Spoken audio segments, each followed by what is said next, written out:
Welcome into a new hour of CBS Sports HQ. I'm Amanda Guerra with you here on a Wednesday. Bowl season officially in full swing, of course, as we inch closer to the football playoff getting underway a week from Friday. In the meantime, we got a lot of games to watch. And even if you don't love the games, we can at least try to make you a little money. It's always fun here taking a look at the upcoming bowl games we got, starting with the Armed Forces Bowl going on tonight. We're going to get you picks for all of these games, taking you through Christmas Day there, ending with Georgia State, Ball State. That is the only game you will get on Christmas Day.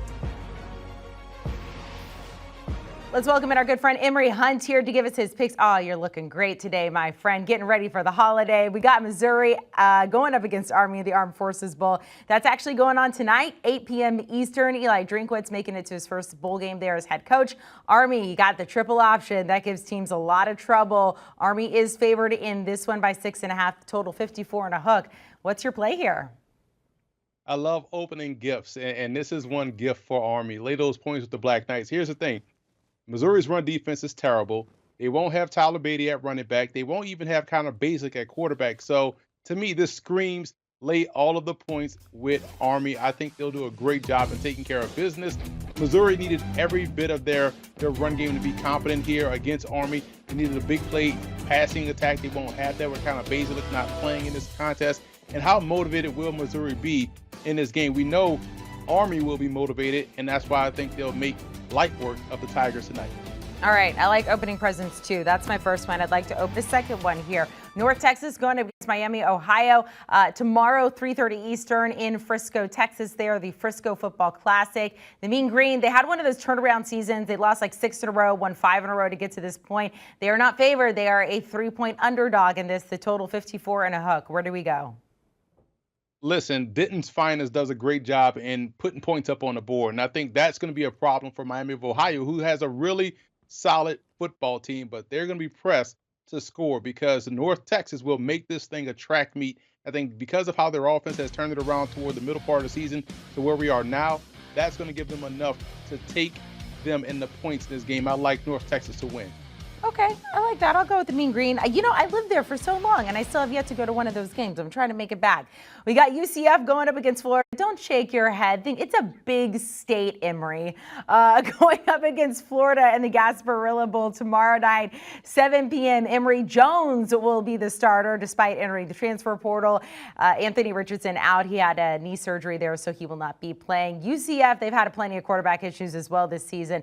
Florida favored here by 7, the total 55 and a hook. What do we do in this one? Listen, UCF is smiling ear to ear with this matchup. This is a classic matchup of beat me last. They beat Florida. They will never call Florida again. They will lose their number and will say, hey, we beat the SEC's best in the Florida Gators. Won't care this Florida team wasn't as good. With Emory Jones starting, it does give them a shot, but this is UCF's Super Bowl. They will take all of their frustration out. It's a one-game season. The playbook is entirely open. Take UCF in the points here against the Gators. A couple of their key stars are not going to play on defense, and no Anthony Richardson doesn't give them that added benefit of the Wildcat in terms of using him and Emory Jones. So it's going to be Emory Jones all the way. I love UCF in this spot. Okay, smiling from ear to ear, I'll take it. There's a lot of UCF fans here in South Florida, so I'm sure they're very happy with you as well. Memphis going up against Hawaii, the Hawaii Bowl. This is going on Christmas Eve, 8 p.m. I've talked to a couple people here, gotten a couple picks on this game. I've not had a single person who's taken Hawaii to cover here. Memphis favored by 8.5, which is a bigger number than I think it was. The total 55.5. What do you think, Emory? Yeah, I don't trust Hawaii's defense, and that's going to be an issue here. You have to, one, be able to get stops and also be able to score. And I think they don't do enough on both sides to warrant them covering in this ball game. So lay those points with Memphis. Memphis, like North Texas, loves to make games a track meet. And right now, I don't think Hawaii has enough runners in position to make this one a back and forth affair. Now, however, Memphis's defense isn't the best. But because Hawaii's offense doesn't have that explosive element to it, I think that'll help them cover easily in this game. I feel like that's a lock then. I think you're the last person we're talking to about that one, and everyone's taking Memphis. Emory, Christmas Day, tell me what you do. Do you open presents early? Do you wait? Are you a Christmas Eve present person? What do you do? I kind of open presents earlier. That's how I was as a kid. You wake up early, you watch Regis and Kathy Lee because you're up before everybody, and they were up at like 6 a.m. You watch that, then you go open presents, and you probably retape them so that way when everybody else wakes up, they think you open them at the same time as everybody else. So I'm an early person. Open those presents early on Christmas Day. That is a lot of effort. And you look very young, and you just dated yourself talking about Regis and Kathy Lee there, Emory. But it's okay. It's okay. The reason I ask, because you got the only game going on Christmas Day, 2:30 Eastern, the Camellia Bowl, Georgia State going up against Ball State. This is the 5th bowl game Georgia State has ever been to. It's just the 9th that Ball State has ever been to. Georgia State favored in this one by 6, the total 51. What do you think? First of all, you get Sun Belt football on Christmas Day. That's the best gift I could even imagine of happening. This team behind me already won their bowl game, so that's one Christmas present out the way. So with this one, I love Georgia State. Quiet as kept when Darren Granger transferred from Furman. I was like, man, that's a huge loss for Furman, but that's a big gain for Georgia State. He has been everything that they needed at that quarterback position. He provides some balance, but quiet as kept, Georgia State's defense is strong at all 3 levels. They have some legit studs on the back end. That's going to make things tough in this contest. So I love the Panthers in the spot, laying the points with Georgia State. Emory, thank you so much. I appreciate it. I'm going to hand it over to Brandon Baylor after this. So in case I do not see you, have a very happy holiday and a good rest of the week. All right, recapping his picks there. He likes Army, going with his 6.5, feels very confident in that. He called that one a Christmas present because he feels so confident about it, going with the Mean Green there to cover the 3. He likes the underdog in UCF going up against Florida. Memphis, everybody taking Memphis to cover 8.5, going up against Hawaii. And he likes the Georgia State to cover the 6. Well, we're still in it like Bennett. Bowl season, not playing around. As you can see, plenty on tap here. Starting there with Missouri and Army in the Armed Forces Bowl. That one at 8 p.m. Eastern. How about North Texas and Miami, Ohio in the Frisco Bowl? The Battle of Florida between UCF and Florida going on down in Tampa. The Gasparilla and Memphis taking on Hawaii in their home. Why not? Hawaii Bowl there. And then Georgia State at Ball State there, the Camellia Bowl. That one kicking off at 2:30 Eastern on Christmas Day.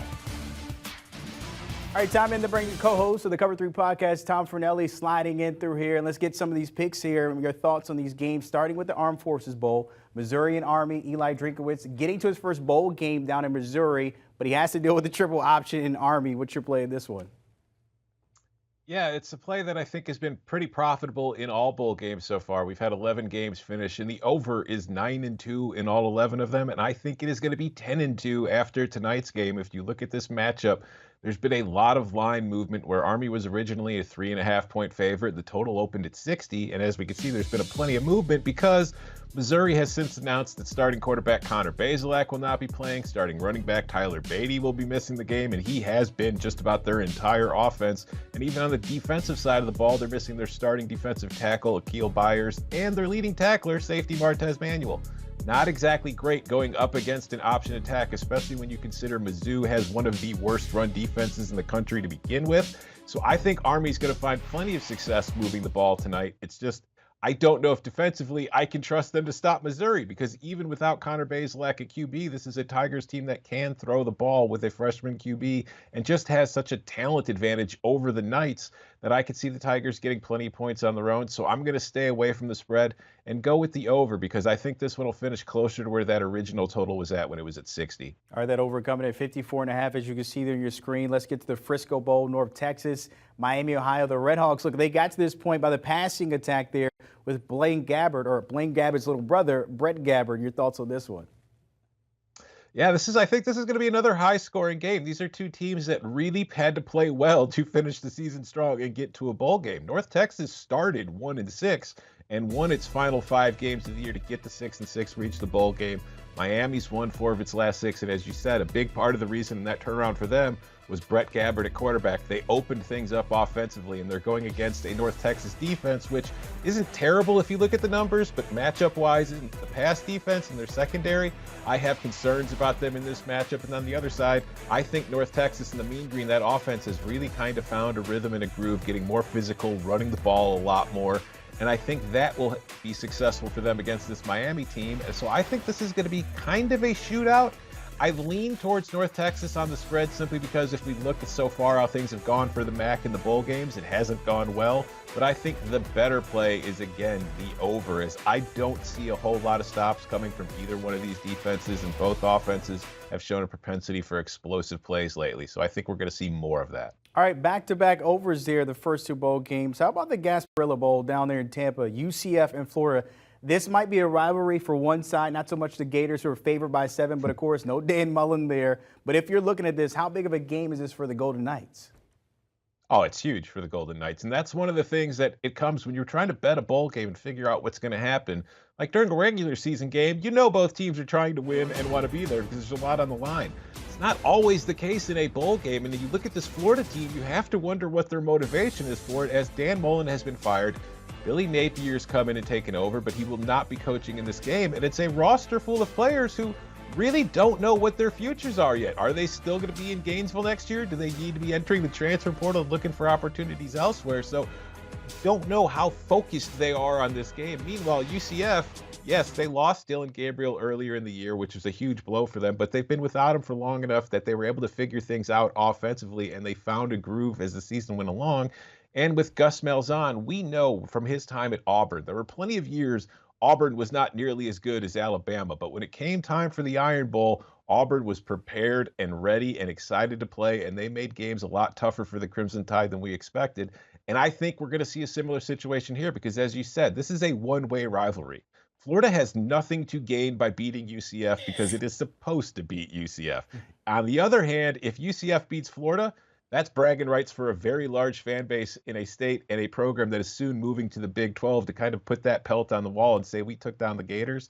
So I'm taking UCF in the points, and honestly, I'll probably sprinkle a little bit on the money line because I think UCF might just win this one straight up and Florida might no-show. Yeah, the last thing we need to hear from UCF fans after that national championship run they had is that we beat the Gators, who happen to be in the SEC. We don't need to hear that, so hopefully the Gators take care of business there. All right, how about the Hawaii Bowl? Memphis taking on Hawaii there. The Tigers laying 8.5, though. Yeah, this is an interesting spot because, Hawaii is playing a bowl game in its home stadium, which is always a little weird because you kind of think of bowl games as being rewards for teams for, seasons well played. And Hawaii's reward is it gets to stay home and play everywhere it always plays. But I like Memphis here for a few reasons. One is I think that while the Tigers have been inconsistent, particularly on the defensive end, I think they are the better football team. And on the other side, there have been some rumblings coming out of Honolulu of some discord in that locker room between the players and the coaching staff. Some players aren't exactly happy with Todd Graham. Some are entering the transfer portal and leaving. So I don't know how, energetic this Rainbow Warriors team will be on Christmas Eve playing against the Memphis Tigers here. So I'm going to lay the points with the Tigers. We haven't seen a lot of blowouts in bowl season so far. I have a sneaking suspicion this will be one of them. The last thing you want to do is lose at home, but let's see how that pans out if the Tigers take care of business there. We got about 30 seconds before I let you go, Tom. Georgia State taking on Ball State. You're picking that one.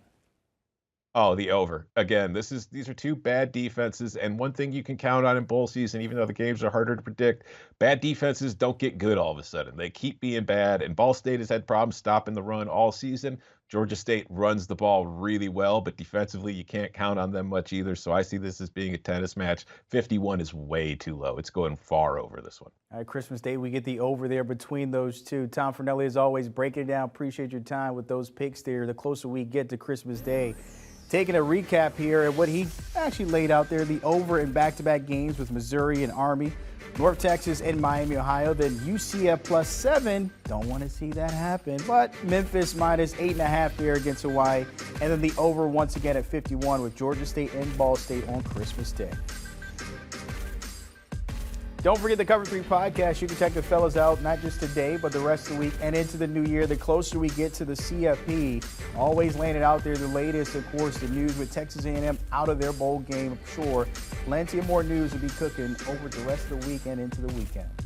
Do you want a sports network that delivers everything that matters about the game? The highlights, the picks, the instant analysis, no yelling, no fake debates, no politics.